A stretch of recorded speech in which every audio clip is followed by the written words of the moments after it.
the spirits of darkness are now among us.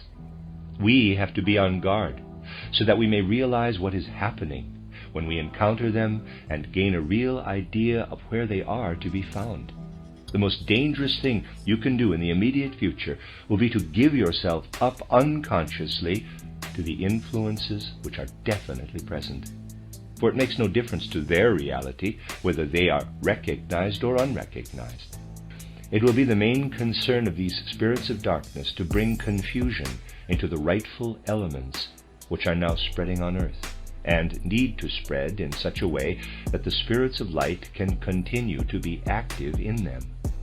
They will seek to push these in the wrong direction. I have already spoken of one such wrong direction, which is about as paradoxical as is possible. I have pointed out that while human bodies will develop in such a way that certain spiritualities can find room in them, the materialistic bent, which will spread more and more under the guidance of the spirits of darkness, will work against this and combat it by physical means.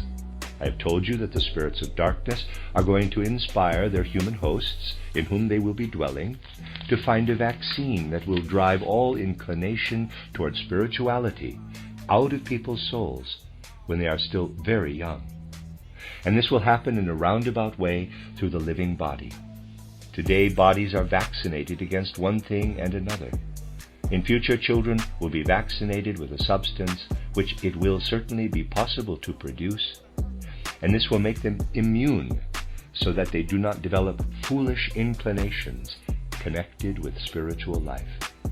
Foolish here, of course, in the eyes of materialists. The whole trend goes in a direction where a way will finally be found to vaccinate bodies so that these bodies will not allow the inclination toward spiritual ideas to develop. And all their lives, people will believe only in the physical world they perceive with the senses. Out of impulses which the medical profession gained from presumption, from the consumption they themselves suffered, people are now vaccinated against consumption. And in the same way, they will be vaccinated against any inclination toward spirituality. This is merely to give you a particularly striking example of many things that will come in the near and more distant future in this field.